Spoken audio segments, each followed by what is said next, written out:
The question is, concluded the kangaroo, who shall I ask to find it? Someone must know where it is. Of course, said the platypus, yawning again, without so much as putting its web foot in front of its bill, which Dot thought very rude, or else very ancient manners. Little human, it said, tell me what kind of bush creatures come about your burrow.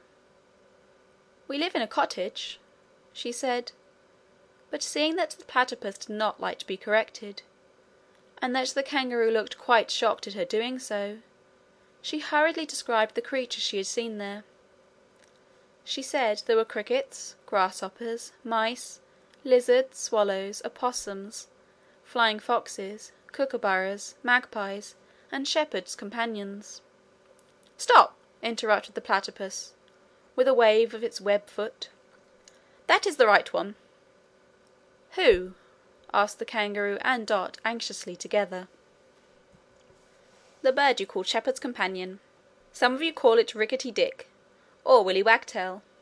Turning to the kangaroo especially, it continued, if you can bring yourself to speak to anything so obtrusive and gossiping, without any ancestry or manners whatever, you will be able to learn all you need from that bird. Humans and wagtails fraternize together. They're both post-glacial. I knew you could advise me, said the kangaroo gratefully. Oh, platypus, how clever you are, cried Dot, clapping her hands. Directly Dot had spoken, she saw that she had offended the queer little creature before her. It raised itself with an air of offended dignity that was unmistakable. The name platypus is insulting, it remarked, looking at the child severely. It means broad-footed, a vulgar pseudonym which could only have emanated from the brutally coarse expressions of a human. My name is Ornithorhynchus paradoxus. Besides, even if my front feet can expand, they can also contract. See, as narrow and refined as a bird's claw. Observe, too, that my hind feet are narrow and like a seal's fin, though it has been described as a mole's foot. As the platypus spoke, and thrust out its strangely different feet, the kangaroo edged a little closer to Dot and whispered in her ear, It's getting angry and is beginning to use long words. Do be careful what you say, or it will be terrible. I beg your pardon, said Dot. I did not wish to hurt your feelings, paradoxus. Ornithorhynchus paradoxus, if you please, insisted the little creature. How would you like it if your name was Jones Smith Jones, and I called you one Jones or one Smith, and did not say both the Jones and the Smiths? You have no idea how sensitive our race is. You humans have no feelings at all compared with ours. Why, my fifth pair of nerves are larger than a man's. Humans get on my nerves dreadfully, it ended in disgusted accents. She does not mean to hurt you, said the gentle kangaroo soothingly. Is there anything we can do to make you feel comfortable again? There is nothing you can do. There is nothing you can do, sighed the platypus, now mournful and depressed. I must sing. Only music can quiet my nerves. I will sing a little threnody, composed by myself, about the good old days of this world, before the flood.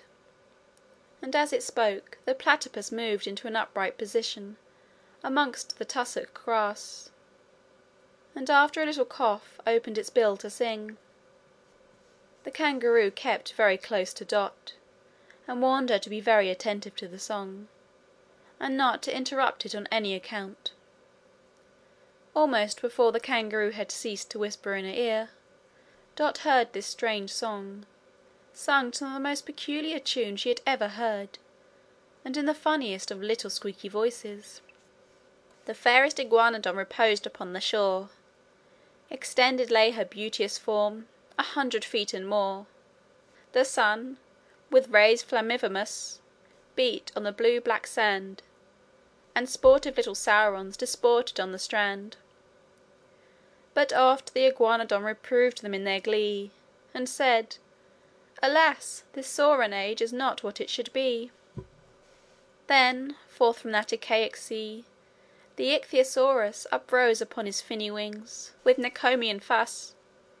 "O Iguanodon," he cried, as he approached the shore, "why art thou thus, Dysthynic love? Come, rise with me and soar, or leave these estuarian seas, and wander in the grove. Behold, a bird-like reptile fish is dying for thy love."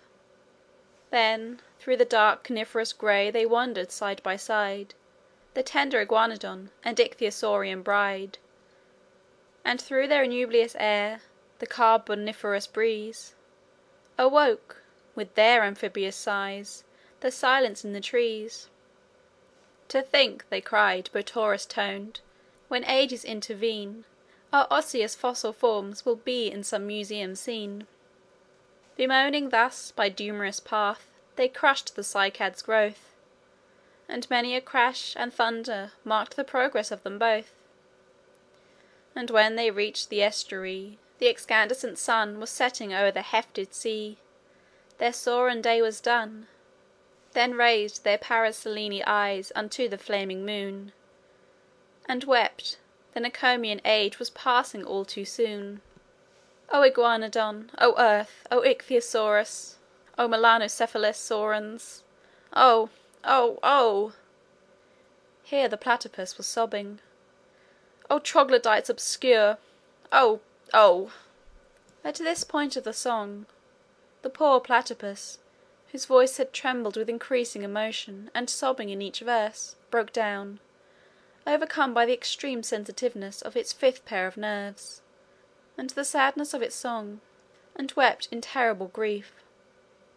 The gentle kangaroo was also deeply moved, seeing the platypus in such sorrow, and Dot mastered her aversion to touching cold, damp fur, and stroked the little creature's head. The platypus seemed much soothed by their sympathy, but hurriedly bid them farewell. It said it must try and restore its shattered fifth pair of nerves by a few Hydrophilus latipalpus beetles for lunch, and a sleep.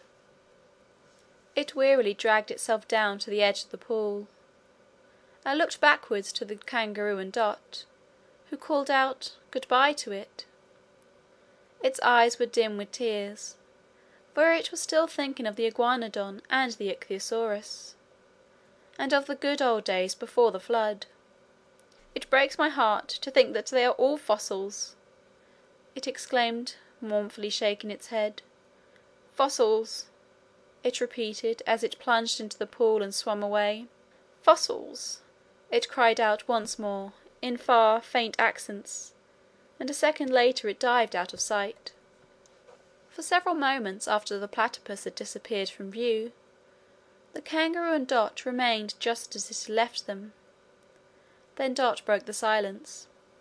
"Dear kangaroo," she said, "what was that song about?" "I don't know," said the animal wistfully. "No one ever knows what the platypus sings about." "It was very sad," said Dot. "Dreadfully sad," sighed the kangaroo. "But the platypus is a most learned and interesting creature," she added hastily. "Its conversation and song are most edifying. Everyone in the bush admits it." "Does anyone understand its conversation?" asked Dot. She was afraid she must be very stupid, for she hadn't understood anything except that Willy Wagtail could help them to find her way. "That is the beauty of it all," said the kangaroo. "The platypus is so learned and so instructive that no one tries to understand it. It is not expected that anyone should." Chapter 5